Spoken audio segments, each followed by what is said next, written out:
penuh ucapan syukur, pagi ini kami kembali menghampiri tahta-Mu yang kudus.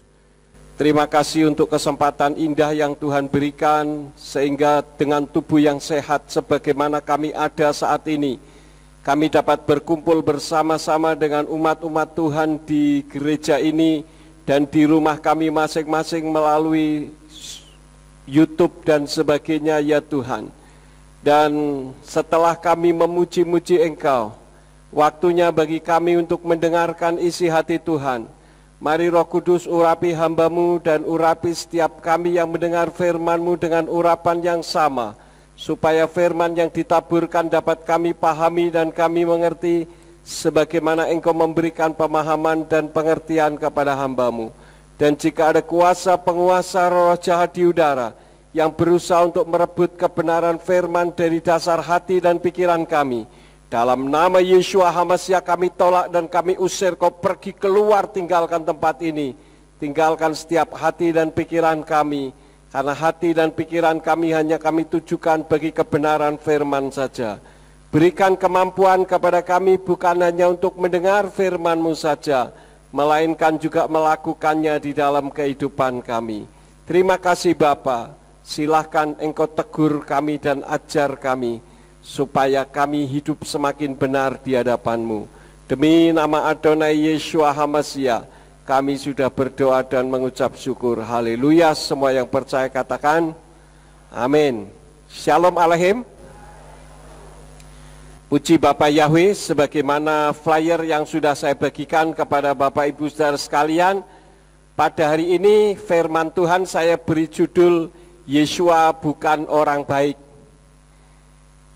Ketika kita membaca judul ini, mungkin kita akan mengernyitkan dahi kita dan kita bertanda tanya, di manakah yang menyatakan bahwa Yeshua itu bukan orang yang baik. Bapak Ibu Saudara sekalian yang kekasih, pengertian bahwa Yeshua bukan orang baik didasari akibat kesalahpahaman menganalisa ayat firman Tuhan di dalam kitab Matius pasal 19 ayat 16 sampai 17. Kitab Matius pasal 19 ayat 16 sampai 17 yang saya baca demikian bunyinya dari Indonesian Literal Translation. Dan lihatlah, seraya mendekat, seseorang berkata kepadanya, Guru yang baik, kebaikan apakah yang harus aku lakukan supaya aku memperoleh hidup yang kekal? Dan dia berkata kepadanya, mengapa engkau mengatakan aku baik?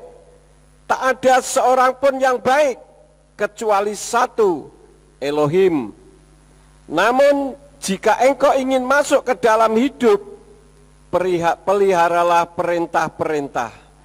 Nah, Bapak Ibu Saudara sekalian, dari kalimat yang mengatakan, mengapa engkau mengatakan aku baik? Orang berasumsi berarti Yeshua bukan orang yang baik. Kira-kira begitu. Bisa dipahami saudara-saudara? Di situ Yeshua katakan, mengapa engkau mengatakan aku baik? Oh, kalau Yeshua mengatakan, mengapa engkau mengatakan aku baik, berarti dia tidak baik. Bisa diterima enggak saudara-saudara? Halo? Bisa ya? Sangat bisa diterima. Nah, kalimat ucapan Yeshua bila tidak dipahami akan beranggapan negatif. Karena kita punya pola pikir hitam putih. Kalau enggak hitam ya berarti putih. Jadi kalau Yeshua mengatakan, mengapa engkau mengatakan aku baik, berarti dia tidak baik. Itu kan kesimpulan sesaat Bapak Ibu Saudara sekalian. Jadi kita bisa mengambil kesimpulan dari perkataan Yeshua sendiri, berarti Yeshua tidak baik. Padahal Yeshua ketika mengatakan, mengapa engkau mengatakan aku baik, dalam peran tiga berganda, Bapak Ibu Saudara sekalian, Yeshua di situ dalam kapasitas sebagai apa? Kalau saudara yang ikut batalion infanteri pasti sudah sedikit banyak memahami, karena saya sudah pernah menyampaikan peran tiga berganda. Shalom Bapak Ibu Saudara sekalian yang kekasih. Pada saat ini saya akan coba menerangkan tentang apa itu Tritunggal sesuai dengan kebenaran firman. Anggap saja saya ini adalah Bapa, yaitu Yahweh yang mencipta langit dan bumi. Saya adalah pribadi yang sangat kudus, sehingga ketika Adam dan Hawa jatuh di dalam dosa, maka tidak bisa lagi saya komunikasi dengan manusia, karena radiasi kekudusan saya membuat manusia mati. Oleh karena itulah, maka saya hanya berbicara melalui para nabi, tentu saja yang sudah dikuduskan sebelumnya. Nah, karena saya sangat mencintai manusia dan nabi-nabi banyak yang ditolak, maka saya berubah dalam wujud seperti manusia, tapi bukan manusia. Tidak lain adalah Yeshua HaMashiach yang seperti ini. Itulah saya. Jadi Yeshua HaMashiach dengan saya itu sama, hanya beda fungsinya saja.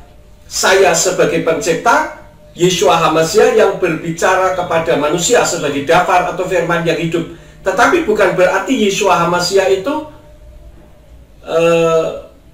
bukan pencipta juga. Makanya di dalam kitab Yohanes 1 ayat yang ketiga, di situ ditulis bahwa segala sesuatu diciptakan oleh Dia, tanpa Dia tidak ada segala sesuatu. Dan itu sedang berbicara tentang masalah dafar atau firman yang hidup. Jadi Yeshua HaMashiach juga adalah firman yang hidup, tidak lain adalah saya juga, hanya beda wujudnya saja, ya. Nah, sekarang kita akan mendengar apa yang disampaikan oleh Yeshua HaMashiach. Silakan. Shalom Bapak Ibu Saudara sekalian. Seperti apa yang sudah disampaikan oleh Bapak Yahweh, saya Yeshua HaMashiach. Saya adalah Yahweh itu sendiri dalam wujud manusia. Sayalah yang berfirman kepada manusia, supaya setiap orang yang percaya kepada saya, dia tidak binasa, melainkan beroleh hidup kekal sampai selama-lamanya. Itulah saya. Ketika saya turun ke bumi, bukan berarti sorga, Shamayim, tempat di mana Bapak Yahweh tinggal, itu kosong. Jadi, dari Yahweh menjadi Yeshua HaMashiach, itu bukan seperti kucing menjelma menjadi tikus, kucingnya hilang yang ada tikus. Bukan. Tetapi ketika Yahweh turun ke dalam dunia ini dalam wujud manusia, yaitu Yeshua HaMashiach, maka Yahwehnya ada, Yeshuanya juga ada. Jadi bukan berbeda. Cuman ketika ada di bumi ini, saya berperan dalam wujud manusia dan dalam kapasitas sebagai Elohim, serta sebagai teladan bagi manusia. Jadi saya memiliki tiga peran ganda: sebagai Elohim, sebagai berwujud manusia tetapi dia Elohim, artinya manusia yang luar biasa, yang tidak sama dengan yang lain. Tetapi saya juga sebagai manusia biasa yang dalam kapasitas sebagai teladan. Tetapi saya bukan manusia. Saya adalah Yahweh yang turun ke bumi. Makanya di dalam kitab Lukas pasal 2 ayat yang ke-11 mengatakan bahwa pada hari ini telah lahir bagimu Juru Selamat, yaitu Tuhan Yahweh, Sang Mesias di kota Daud. Jadi yang lahir wujudnya Yeshua HaMashiach, tetapi itu adalah Yahweh. Paham ya Bapak Ibu Saudara sekalian? Silakan kembali ke Bapak Yahweh. Baik Bapak Ibu Saudara sekalian, kita sudah mendengar apa yang disampaikan oleh Yeshua HaMashiach, yang tidak lain adalah saya juga. Nah, ternyata Yeshua HaMashiach juga ditolak oleh manusia, kemudian dibunuh dengan cara disalib, lalu Yeshua HaMashiach mati. Dan pada hari yang ketiga dia bangkit, karena dia Tuhan, dia saya. Dia bisa mau mati juga mati aja, mau hidup hidup aja, karena dia adalah Tuhan, hanya berperan sebagai dalam wujud manusia. Nah, ketika itu dia bangkit, lalu dia naik lagi ke Shamayim, naik ke sorga. Tetapi karena saya itu mencintai manusia, maka saya turun lagi ke bumi. Tidak dalam wujud seperti manusia, yaitu Yeshua HaMashiach begitu, tetapi dalam wujud roh, tetapi roh yang bisa berdiam di dalam diri manusia. Tidak lain adalah Ruach HaKodesh. Seperti apakah seperti ini. Nah, Ruach HaKodes adalah saya juga, hanya dalam wujud yang berbeda lagi. Jadi bukan oknumnya yang berbeda, oknumnya sama, pribadinya sama, hanya wujudnya saja yang berbeda. Saya Maha Kuasa. Ketika saya dalam wujud manusia, kemudian saya turun ke bumi, bukan berarti surganya kosong, karena saya bisa mau jadi apa saja, mau jadi berapa saja. Nah, sekarang kita dengarkan apa yang akan disampaikan oleh Ruach HaKodes. Silakan Ruach HaKodes. Shalom Bapak Ibu Saudara sekalian. Saya adalah Ruach HaKodes atau Roh Kudus. Roh Kudus adalah rohnya Yahweh. Cuman kalau Yahweh yang dalam wujud roh sebagai sang pencipta, ketika manusia mendekat, manusia mati. Maka Yahweh mengutus hanya nabi-nabinya, berbicara melalui nabi-nabinya. Tetapi karena Yahweh sangat mengasihi manusia, maka Yahweh menurunkan Yeshua HaMashiach ke bumi untuk berfirman kepada manusia sebagai dafar atau firman yang hidup. Tetapi rupanya Yahweh yang dalam wujud manusia pun ditolak oleh manusia, maka karena saking cintanya Yahweh kepada manusia, maka Yahweh berubah wujud lagi dalam wujud Ruach HaKodes yang bisa berdiam di dalam hati dan pikiran manusia, yang bisa memberikan bimbingan, memberikan pengarahan. Itulah yang disebut dengan Immanuel, Imuna Anaknu Elohim. Elohim yang berdiam di dalam kita, yaitu berdiam di dalam hati dan pikiran kita untuk membimbing, mengarahkan. Itulah saya. Ketika Yahweh langsung berbicara kepada manusia, Yahweh ditolak. Maka Yahweh turun ke bumi dalam wujud manusia, yaitu Yeshua HaMashiach, juga ditolak. Maka Yahweh dalam wujud yang berbeda lagi, yaitu Ruach HaKodes, yang berdiam di dalam diri manusia. Jangan sampai saudara menolak, karena ini adalah kesempatan yang terakhir. Apabila saudara menolak, maka tidak ada kesempatan lagi untuk saudara bertobat. Ingat, kedatangan Yeshua HaMashiach yang kedua kali ke atas muka bumi ini sudah demikian singkat.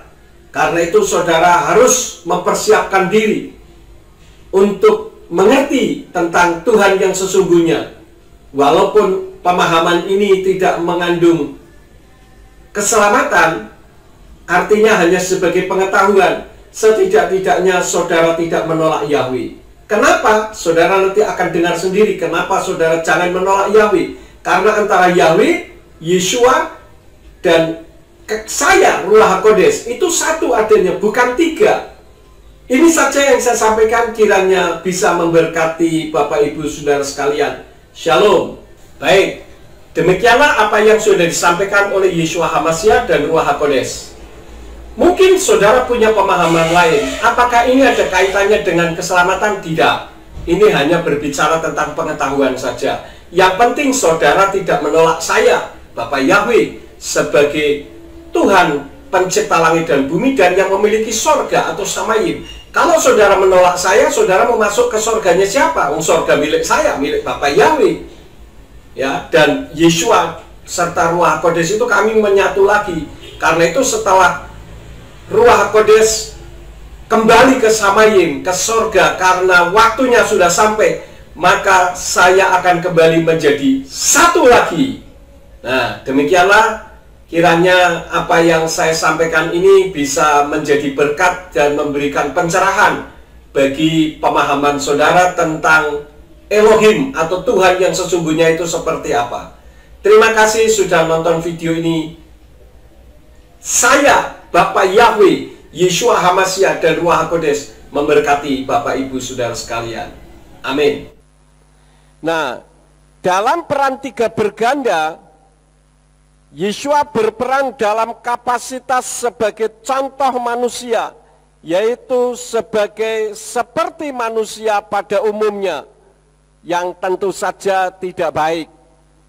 Dan itu sesuai dengan kitab Roma pasal yang ketiga ayat yang ke-23 yang mengatakan, sebab semua orang telah berdosa dan kekurangan kemuliaan Elohim. Ini hal yang pertama. Karena manusia sudah berdosa, berarti seluruh orang yang berwujud manusia, termasuk Yeshua HaMasyiah yang berwujud seperti manusia, digebiah uyah istilah orang Jawa, dianggap sama, yaitu tidak baik, karena semua orang sudah berbuat dosa. Tetapi kita lihat apakah Yeshua melakukan perbuatan dosa? Tidak. Yeshua tidak bisa berbuat dosa karena Yeshua bukan manusia. Yeshua hanya seperti manusia, hanya wujudnya saja seperti manusia. Nah, karena orang sudah berdosa, maka kita melihat bahwa manusia itu lebih cenderung egosentris. Egosentris itu semuanya ditujukan untuk dirinya sendiri. Maka yang bertanya kepada Yeshua itu orang kaya. Maka orang kaya pun kecewa dengan ucapan Yeshua. Coba kita membuka ayatnya tadi di dalam Matius 19. Kita lihat ayat yang ke-22. Matius 19 ayat yang ke-22. Dan setelah mendengar perkataan itu, anak muda itu pergi dengan kesedihan karena dia memiliki banyak harta. Jadi orang yang bertanya kepada Yeshua, sehingga Yeshua katakan, mengapa engkau mengatakan aku baik? Dia kecewa. Kenapa kecewa? Karena dia egosentris.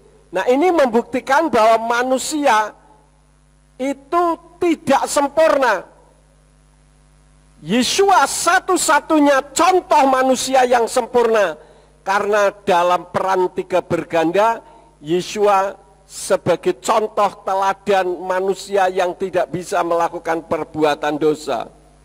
Hal yang berikut, kalau orang melakukan perbuatan baik, biasanya melakukan perbuatan baik agar diberkati, bukan karena kewajiban untuk berbuat baik, kecuali yang sudah dimotivasi atau sudah diberi pemahaman.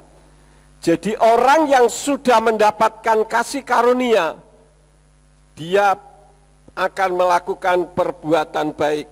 Tetapi perbuatan baik itu tidak menyelamatkan. Karena itulah Yeshua mengatakan tadi pada ayat yang keberapa, saudara-saudara, di dalam Matius 19 ayat yang ke-16 dan 17 dikatakan, ayat yang ke-17-nya, namun jika engkau ingin masuk ke dalam hidup, peliharalah perintah-perintah. Dia berkata kepadanya, yang mana?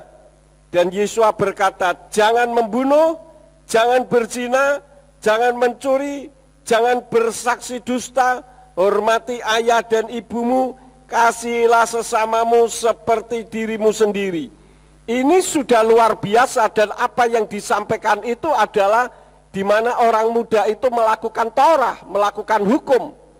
Tetapi ayat 20 katakan orang muda itu berkata kepadanya, aku sudah memelihara semuanya itu sejak kecilku, apakah yang masih kurang?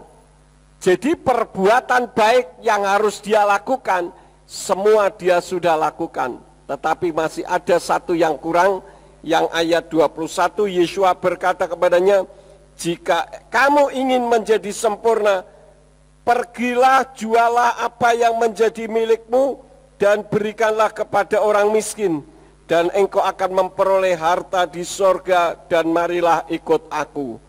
Begitu mendengar ucapan Yeshua seperti itu, langsung jeglek semua, saudara-saudara. Langsung patah arang, kecewa dengan jawaban Yeshua, ya. Kenapa? Karena pada dasarnya saya mau melakukan perbuatan baik, paling tidak nanti kalau saya mengalami kesulitan ada orang yang berbuat baik kepada saya. Ini sudah imbalan, saudara-saudara. Bukan karena keluar dari dasar hatinya yang paling dalam. Kalaupun ada, itu karena sudah dimotivasi atau termotivasi oleh orang lain yang bisa melakukan itu. Tetapi setidak-tidaknya dengan seseorang mengatakan di dalam hatinya, saya akan berbuat baik, supaya ada orang yang berbuat baik kepada saya. Itu saja sudah tidak murni. Yang murni adalah saya melakukan perbuatan baik, memang itu sudah menjadi kewajiban saya untuk berbuat baik, karena saya sudah menerima jaminan kepastian keselamatan. Tetapi kan hal seperti itu pun akibat dari sudah ada yang memotivasi, karena pada intinya manusia sudah berbuat dosa. Kemudian hal selanjutnya, karena seseorang sudah berbuat dosa, maka orang itu membutuhkan kasih karunia Elohim. Karena itu di dalam Matius pasal 19 ayat yang ke-26 dikatakan, dan seraya memandang, Yeshua berkata kepada mereka, di hadapan manusia hal ini adalah mustahil, tetapi di hadapan Elohim segala sesuatu adalah mungkin. Jadi kembali kepada topik yang paling penting, bagaimana keselamatan itu terjadi karena kasih karunia. Dan kasih karunia itu bisa turun ke dalam kehidupan kita apabila kita mau membuka diri terhadap kebenaran. Sepanjang kita tidak membuka diri tentang kebenaran, Bapak Ibu Saudara sekalian, maka tidak akan menerima kasih karunia. Karena pikiran kita sudah block intersection, sudah menutup diri, sehingga ketika kebenaran itu masuk, maka kebenaran itu tidak akan diterima. Hanya sebatas pola pikir kebenaran yang dia dapatkan.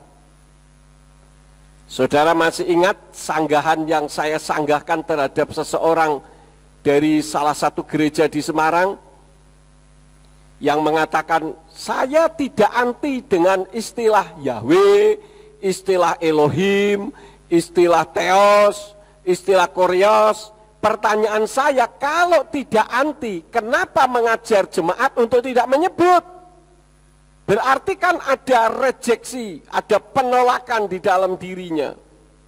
Oleh karena itulah maka untuk menerima jaminan kepastian keselamatan itu merupakan kasih karunia. Kasih karunia yang diberikan oleh Yahweh dan kasih karunia yang diberikan oleh Yeshua HaMashiach. Dan saya katakan saudara dan saya, termasuk saudara yang nonton YouTube ini, apabila saudara bisa menerima Yeshua HaMashiach yang adalah Yahweh itu sendiri, yang turun ke dalam dunia ini karena kasih karunia. Saudara melihat saya sudah banyak berdiskusi dengan doktor dan profesor. Ini orang pintar tentu saja. Dan mereka tidak mau berdiskusi dengan STH, MTH, masih nggak dianggap saudara-saudara. Saya sudah berdiskusi dengan mereka. Ketika turun di mimbar, turun dari mimbar, banyak mereka katakan, ya memang sih Pak itu benar, tetapi bagaimana kita tinggal di Indonesia? Lah memangnya kenapa kalau tinggal di Indonesia? Apakah berarti kita tidak boleh menyebut? Sedangkan firman Tuhan mengajar kepada kita untuk menyebut dan mengeluh-elukan namanya. Kemarin saudara Malvin memberikan kepada saya, di dalam kitab Mazmur itu ada 86 lebih pengungkapan untuk nama.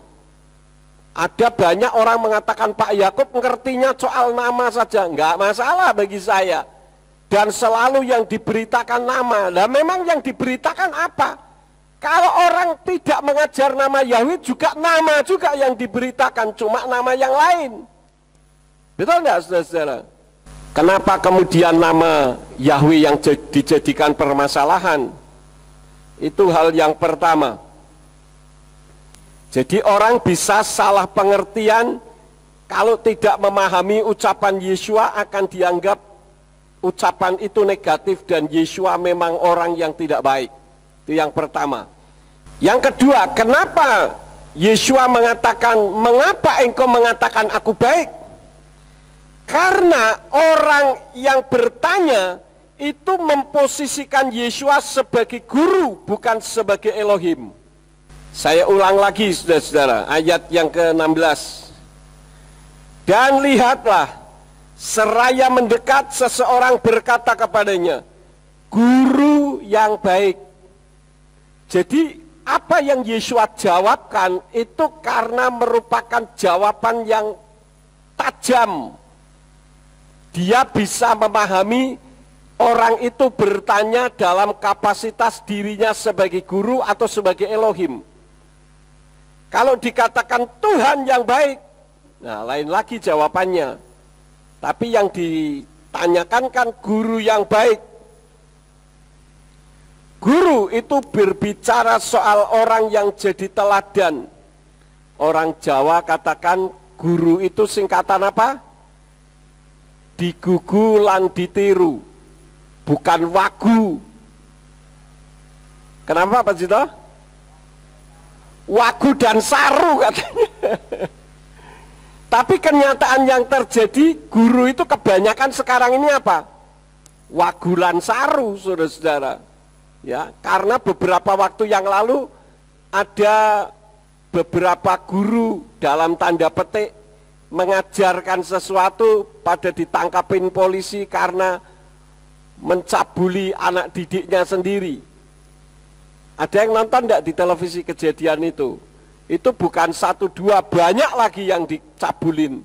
Nah ini wagulan saru, ya bukan digugulan ditiru. Jadi inilah realitas yang terjadi, banyak guru yang tidak bisa jadi teladan. Maka Yesua bilang, mengapa engkau mengatakan aku baik? Karena kalau hanya sekedar guru, maka banyak permasalahan. Akhir zaman memang banyak jemaat yang kecewa terhadap pemimpin rohaninya, terhadap gurunya, guru spiritualnya.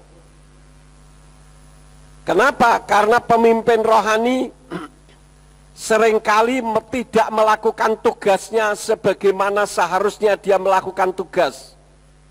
Yang dikejar hanya materi dan kehidupan di zona nyaman, sehingga secara spiritual mengecewakan hati Tuhan.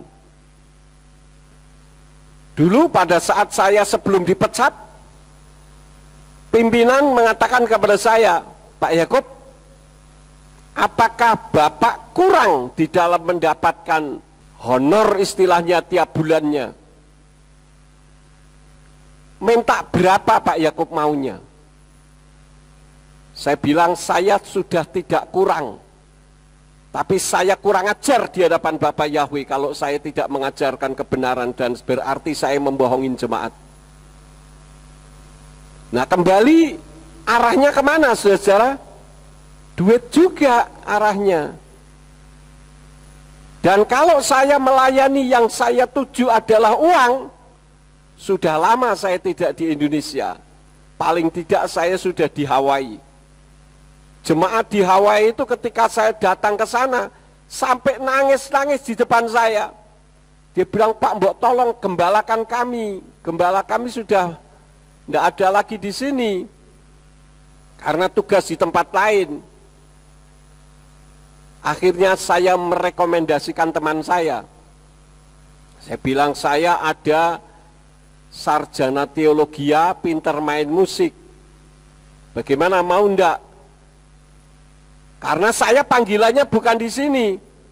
Saya bilang kalau saya panggilannya bukan di sini, saya ada di sini, saya bisa mati di sini. Kemudian yang pernah saya ceritakan kepada saudara, dan pada saat ada telepon masuk, saya melihat Bu Yakub sudah tidur dengan mata yang bengkak, Simeon sudah tidur. Ada orang yang telepon saya dari Argentina, saya diminta untuk menjadi gembala di sana. Kalau tujuan saya hanya untuk mendapatkan kemuliaan dan mendapatkan harta benda, saya sudah tinggalkan Ambarawa, saudara-saudara. Tetapi pelayanan saya bukan itu. Dan kalau saya melayani karena masalah harta, memang saya butuh, karena untuk makan kan perlu juga, betul tidak saudara-saudara? Tapi itu bukan menjadi hal yang paling utama. Kalau itu menjadi hal yang paling utama, saya tidak melayani. Dulu saya punya toko, dan tokonya menghasilkan, untuk apa melayani? Bukannya menghasilkan, malah rugi secara jasmani. Tetapi kan saya dipanggil Tuhan untuk melayani. Karena itu saya sudah konsep, pegang konsep saya. Saya sudah tinggalkan toko. Saya melayani pekerjaan Tuhan, mengajarkan kebenaran. Masa ketika saya menemukan kebenaran, saya tidak berani mengajarkan kebenaran? Berarti saya seorang pengecut. Saya tidak mau membohongin jemaat. Apa yang saya dapat itu yang saya sampaikan. Dan kalau berbicara kebaikan, saya katakan kebaikan itu relatif. Maka Yesua tepat sekali mengatakan, mengapa engkau mengatakan aku baik? Karena kebaikan itu relatif. Maksudnya relatif bagaimana Pak Yakub? Bagi si A, saya baik. Belum tentu bagi si B, betul enggak? Buktinya Yesua yang adalah Elohim itu sendiri, yang turun ke dalam dunia dalam wujud seperti manusia, tentu dia tidak akan mengecewakan. Tetapi tetap juga ada orang-orang yang kecewa kan? Termasuk orang muda yang bertanya kepada Yesua, bagaimana supaya aku memperoleh hidup yang kekal? Yesua katakan jangan membunuh, jangan mencuri, jangan berzina, jangan ini, jangan itu. Oh itu dari dulu saya sudah lakukan Tuhan. Sekarang jualah apa yang kau miliki, maka engkau akan mendapatkan harta di Samayim, di sorga. Wah kecewa langsung saudara-saudara. Nah ini kan membuktikan bahwa Yesua pun tidak bisa menyenangkan semua orang. Itu hal yang kedua. Yang ketiga, penekanan Yesua dalam menjawab pertanyaan itu karena tidak berfokus kepada hidup yang kekal, tetapi sebagai manusia. Jadi ketika ditanya, orang itu bertanya kepada Yesua, orang itu bertanya dalam kapasitas Yesua seperti manusia. Tentu orang yang bertanya ini menganggap Yesua manusia karena wujudnya manusia. Walaupun saya katakan seperti manusia karena Yesua bukan manusia, tapi juga bukan makhluk dari planet.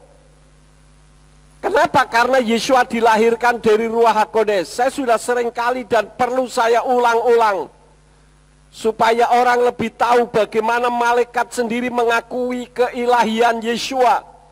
Tetapi dengan banyaknya pengajaran-pengajaran membuat orang ragu dengan keilahian Yesua, bahwa Yesua itu adalah Elohim itu sendiri.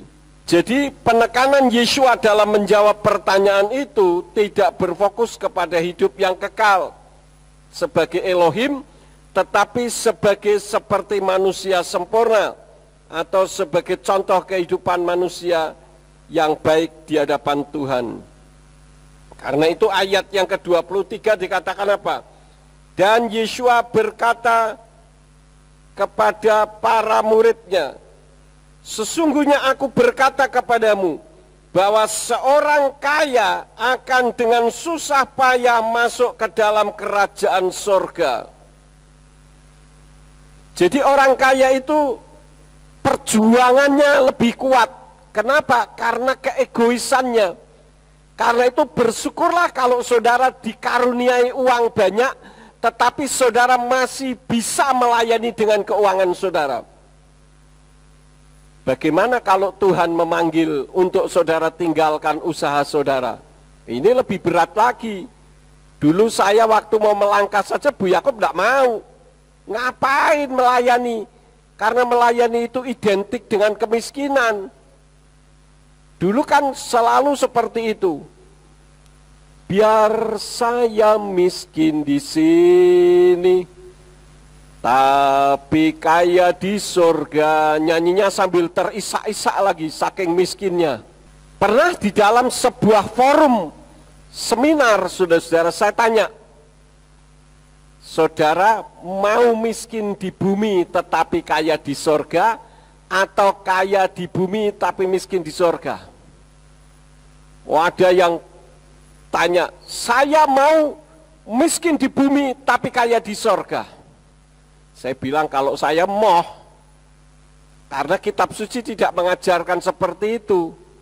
Saya tanya dasarnya apa? Orang miskin itu loh Pak, yang borokan, dia hidupnya susah di bumi tapi dia duduk di pangkuan Bapak Abraham. Saya bilang kalau saya enggak mau jadi orang miskinnya itu, saya mau jadi Abrahamnya. di bumi kaya raya, mati masuk surga. Bukan iklan kaos, bukan. Kan ada iklan kaos, hidup kaya raya, muda kaya raya, hidup foya-foya, mati masuk surga. Itu pembohongan, saudara-saudara. Bisa dipahami, itu pembohongan. Bagaimana mungkin bisa hidup berfoya-foya tetapi mati masuk surga? Kitab suci katakan lebih mudah tali besar masuk lubang jarum daripada orang kaya masuk ke dalam kerajaan surga. Kenapa? Karena keegoisannya, tidak peduli dengan orang lain. Ini yang jadi permasalahannya. Itu hal yang ketiga. Yang keempat, Yeshua mengatakan, Yeshua tidak pernah mengatakan, aku pun tidak baik loh. Ada enggak kalimat itu? Mengapa engkau katakan aku baik? Aku juga enggak baik loh. Gitu. Ada enggak kalimat itu? Enggak ada.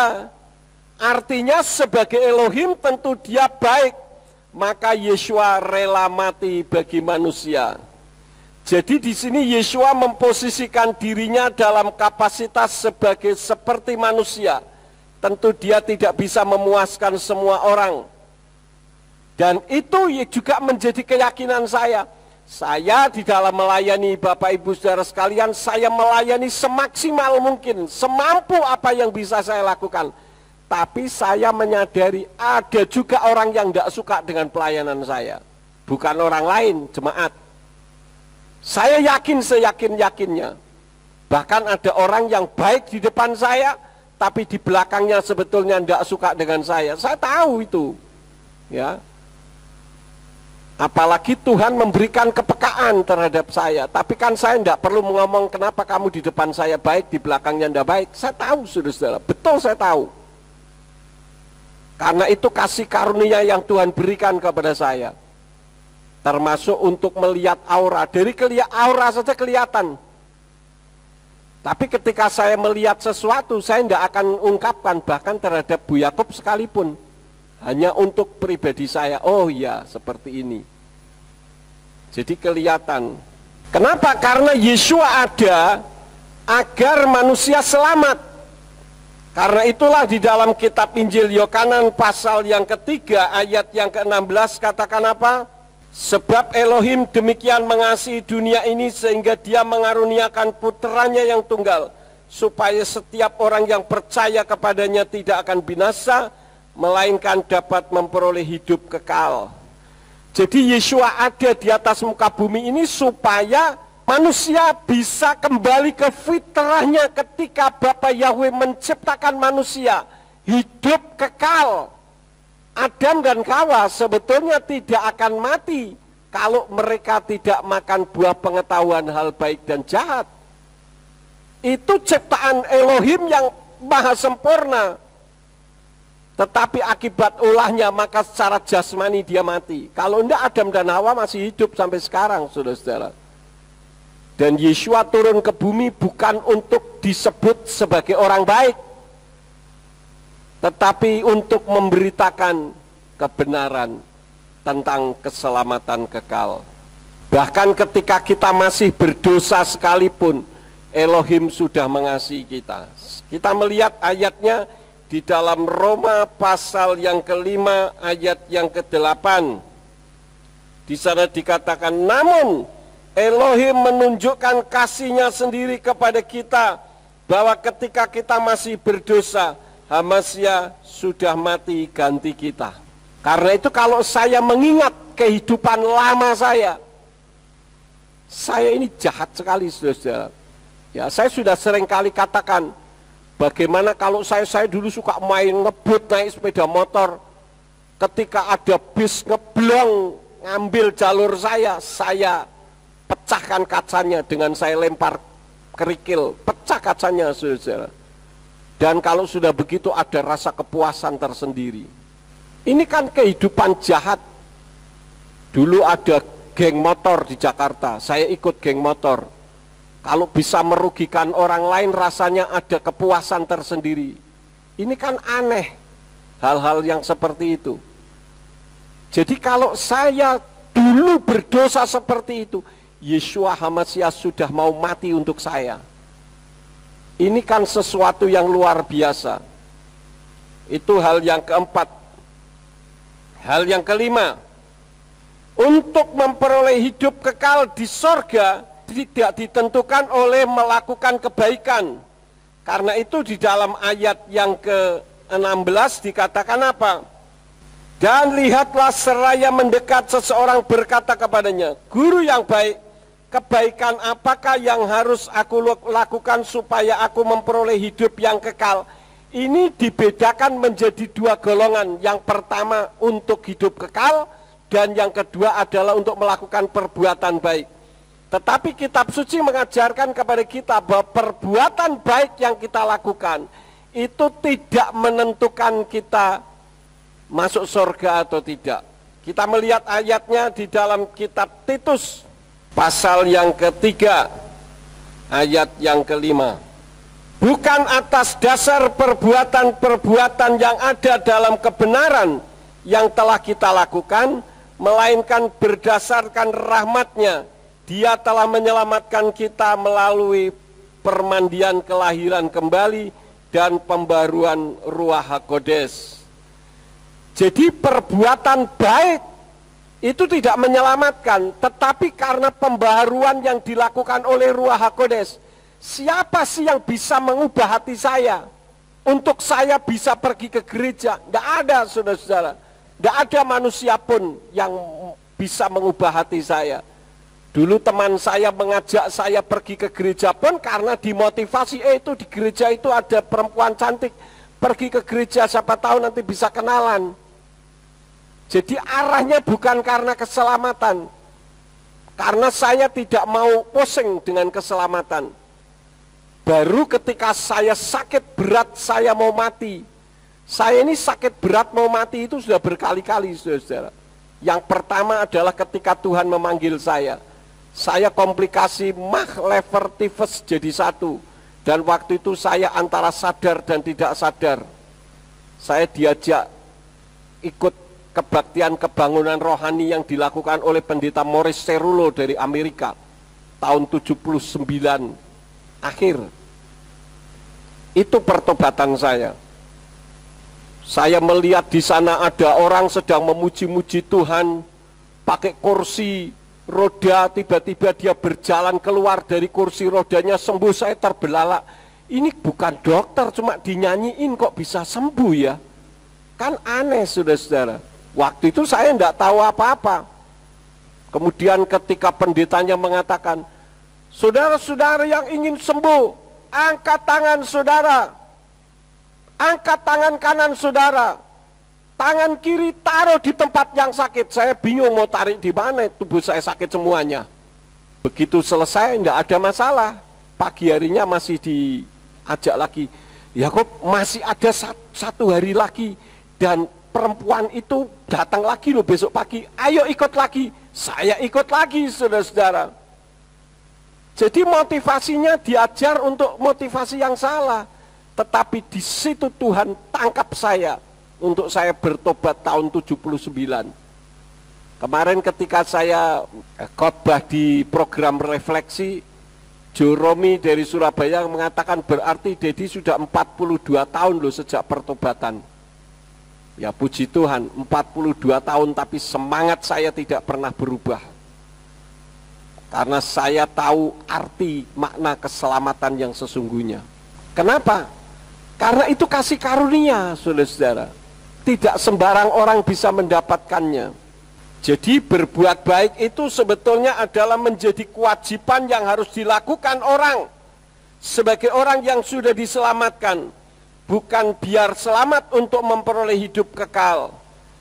Bahkan saya melihat orang-orang yang bukan Kristen, mereka lebih mampu berbuat baik dan sopan-sopan di dalam memberikan argumentasi dan tingkah laku kehidupannya dari kebanyakan orang Kristen yang merasa sok rohani. Omongannya kasar, tidak sopan. Saya yang sudah mempertaruhkan nyawa karena kebenaran saja masih dibuli. Siapa yang membuli? Bukan orang luar, orang yang sudah mengaku dirinya menyembah Bapa Yahweh loh, saudara. Tapi bagi saya tidak masalah, Tuhan tidak pernah membuli saya. Manusia boleh saja membuli. Dan hari ini saya sampaikan, kalau ada di antara saudara yang dibuli orang lain, skip, lewati. Kenapa? Karena Tuhan tidak pernah membuli saudara. Tuhan sangat mengasihi dan menyayangi saudara. Jadi jangan jadi jemaat itu mudah tersinggung. Nah ini saudara, jangan jadi jemaat yang mudah tersinggung. Sedikit-sedikit tersinggung, sedikit-sedikit tersinggung. Ini sudah bukan zamannya lagi. Pokoknya kalau Pak Yakub belum datang ke rumah, rasudi aku ngeluarin gereja. Tidak sudi saya masuk ke gereja. Itu sudah waktunya untuk ditinggalkan. Waktunya sekarang adalah bagaimana kita merespon Tuhan. Karena itu saya katakan saya tidak bisa memberikan kepuasan kepada jemaat karena keterbatasan saya. Tetapi ketahuilah yang ada di dalam hati saya adalah love, kasih, cinta saya kepada saudara. Karena saya tahu saudara adalah biji mata Elohim yang harus saya jaga dan saya pelihara dengan doa-doa saya. Bagaimana untuk masuk dalam kehidupan kekal? Kita kembali ke ayat tadi, saudara-saudara, di dalam Matius pasal yang ke-19. Kita lihat ayat yang ke-17. Dan dia berkata kepadanya, mengapa engkau mengatakan aku baik? Tidak ada seorang pun yang baik kecuali satu, Elohim. Namun jika engkau mau masuk ke dalam hidup yang kekal, peliharalah perintah-perintah. Peliharalah perintah-perintah. Dalam kitab Brit Kadasa atau perjanjian baru dalam bahasa Ibrani berbunyi afal im yavo lachayim smor et hamitzvot. Itu yang Tuhan ajarkan kepada kita. Peliharalah mitzvot. Yang dimaksud mitzvot di sini bukan mitzvot Yudaisme atau Taryak mitzvot yang ada 613 peraturan. Bukan mitzvot itu, tetapi peraturan tentang kehidupan setelah kita mendapatkan kasih karunia. Kalau Taryak mitzvot yang ada 613 peraturan tentang Torah yang dibuat itu adalah buatan manusia. Saya melihat sejarahnya pertama dibuat oleh Rabbi Simlai dalam Talmud Makot 23b. Namun yang dimaksud adalah mitzvot Elohim atau peraturan-peraturan Elohim. Artinya apa? Lakukan saja peraturan-peraturan dari Elohim. Itu yang akan membuat kita hidup di dalam kekekalan. Artinya apa? Mematuhi perintah. Jadi ayat 17 kalau di sini dikatakan apa? Peliharalah perintah-perintah. Tetapi kalau di dalam bahasa Ibrani bukan peliharalah perintah-perintah, tapi taatilah perintah-perintah. Jadi sama enggak saudara-saudara? Kalau memelihara itu bisa saja hanya mengingat. Tetapi kalau taat atau mematuhi perintah, maka kita melakukan, bukan hanya sekedar mengingatnya. Jadi yang dilakukan apa? Patuh terhadap perintah-perintah Elohim, bukan patuh terhadap perintah manusia, bukan patuh pada perintah sinode. Karena itu kalau dulu waktu saya masih di sinode yang lama kan, karena tidak sesuai dengan kebenaran firman, saya tidak mau saudara-saudara. Karena saya tidak bekerja untuk sinode walaupun saya ada di bawah sinode. Tetapi kita bersyukur kita sudah ada sinode gereja pemulihan firman. Dan kita sebagai ketua umumnya di gereja ini. Artinya apa? Apa yang dilakukan oleh gereja pemulihan firman itu tidak menyimpang dari kebenaran firman. Oleh karena itulah maka satu pesan Tuhan supaya kita hidup kekal, patuhi perintah-perintahnya. Di dalam kitab bahasa Ibrani dikatakan smor et ha-mitzvot. Jadi bukan mitzvot taryak, bukan ya. Kalau mitzvot taryak itu yang dilakukan oleh orang Yudaisme ada 613 peraturan. Bukan itu, tetapi mitzvot Elohim. Peraturan yang Elohim tetapkan. Termasuk kita melakukan perayaan 7 hari raya, itu adalah mitzvot Elohim. Bukan mitzvot taryak. Bukan.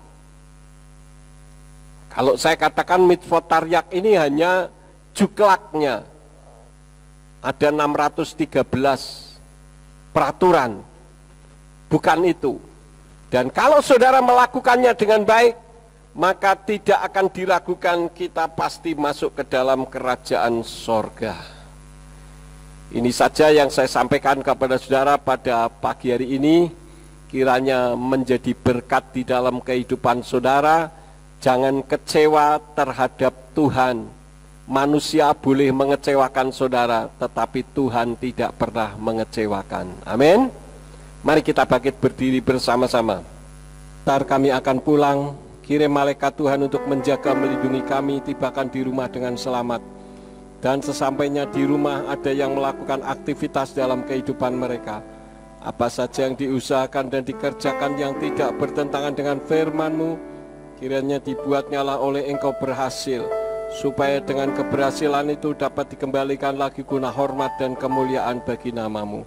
Berkati semua yang sudah ambil bagian di dalam pelayanan pagi ini, dan tangan-tangan yang memberikan korban persembahan tatangan untuk kemajuan pekerjaan Tuhan di tempat ini. Terima kasih Bapa. Sekarang berkatilah kami karena kami siap menerima berkat daripada-Mu. Mari kita angkat kedua belah tangan kita untuk menerima berkat Yahweh. Yefarcha Yahweh weyes mereka. Yahweh memberkati engkau dan memelihara engkau. Yair Yahweh pana oleh kawikuneka. Yahweh menyinari engkau dengan wajahnya dan memberi engkau anugerah. Yisa Yahweh pana oleh kawiyasya mereka shalom. Yahweh menghadapkan wajahnya kepadamu dan memberi engkau damai sejahtera. Diberkatilah engkau di kota dan diberkatilah engkau di ladang. Diberkatilah buah kandunganmu, hasil bumimu dan hasil ternakmu, yakni anak lembu sapimu dan kandungan kambing dombamu. Diberkatilah bakulmu dan tempat adonanmu. Diberkatilah engkau pada waktu masuk dan diberkatilah engkau pada waktu keluar. Sekarang pulanglah dan terimalah berkat. Kasih Bapa Yahweh Sang Pencipta, kasih karunia Adonai Yeshua HaMashiach Sang Pembeli jiwa, dan Ruach HaKodes menyertai saudara sekalian sampai Maranatha. Adonai Yeshua HaMashiach datang kembali untuk yang kedua kali dan mengangkat kita semua. Haleluya. Amin.